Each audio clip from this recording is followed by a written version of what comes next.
A basket's usually worth 2 points, maybe three, but every once in a while, a shot comes along that's worth so much more. And that's exactly what we're going to break down today. This isn't just about a game winner, it's a whole story of rivalry, respect, and yeah, a little bit of rejection. So, right after the shot, what does Kevin Durant say? It felt good to beat them. Simple, right? But oh man, those words are loaded. Because them isn't just any old team. Nope, he's talking about the Phoenix Suns, the very team that sent him packing. So that's the big question, isn't it? Why did this one shot, this one win, mean so much to a guy who's pretty much done it all? Well, to get it, you gotta look at the backstory between Katie and the Suns and just how wild this particular moment was. Get this, 1.1. That's it. That's all the time left on the clock. The game is hanging by a thread. The pressure is cranked up to 1,000. And who has the ball? Kevin Durant. And who's he playing against? You guessed it, his old team. So, with everything on the line, what does he do? He just pulls up and drills a 26-foot three-pointer. Ice cold, right in their faces. It sealed the deal for the Rockets, 100-97, an incredible comeback win. But really, this moment is so much bigger than just one shot. It all goes back to why he even left Phoenix to begin with. Okay, so to really feel the weight of that game winner, you first have to understand the flip side of the coin, the hurt of him leaving Phoenix.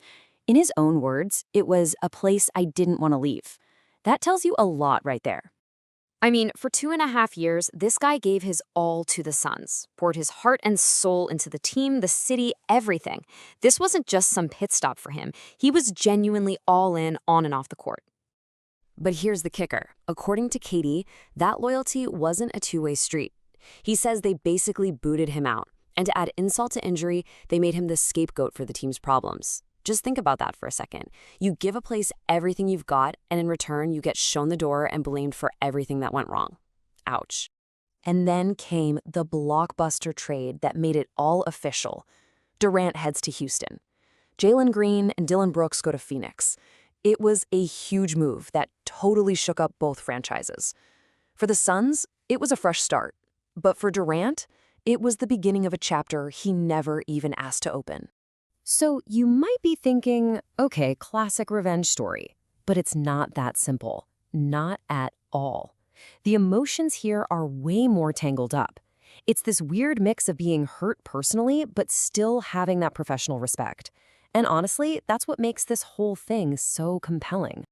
And this really shows you the two sides of Katie's thinking here. You've got the personal side, right? The guy who feels like he was made the scapegoat after giving it his all. But then you've got the competitor.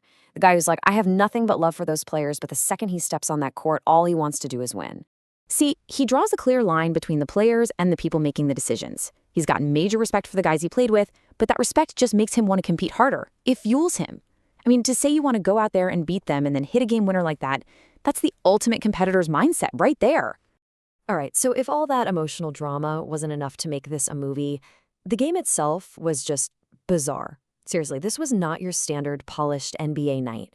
It was pure chaos from top to bottom.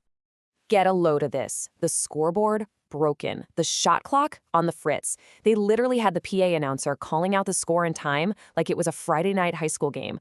On top of all that, the Suns had a nightmare just traveling to get there. It was a total mess. And yet, somehow, in the middle of all that chaos, KD delivered this one perfect, crystal clear moment. So what does a win like this actually mean? Let's talk about the immediate aftermath and what this sets up down the road. Now, this wasn't just about bragging rights, not by a long shot. This win had real, actual consequences for the standings. The Rockets jumped to 22-11, and in doing so, they hopped right over the Suns, who fell to 21-15. So that single shot literally changed their positions in a super tight Western Conference race. And guess what? This story is definitely not over. Part 2 is already on the schedule. They're going to face off again later this season, but the next time, it's in Phoenix. It's on Durant's old turf. You can bet that game has a big red circle around it on everybody's calendar. So it all leaves us with one big question, right? Durant says it's all about competition, no bad blood. But after getting pushed out, after hitting a shot like that, you gotta wonder, when they meet again in Phoenix, is it really gonna be just business? Or is all that underlying tension gonna boil over? We're just going to have to wait and find out. If you enjoyed this broadcast, please like and subscribe to the Ogre News channel for more updates.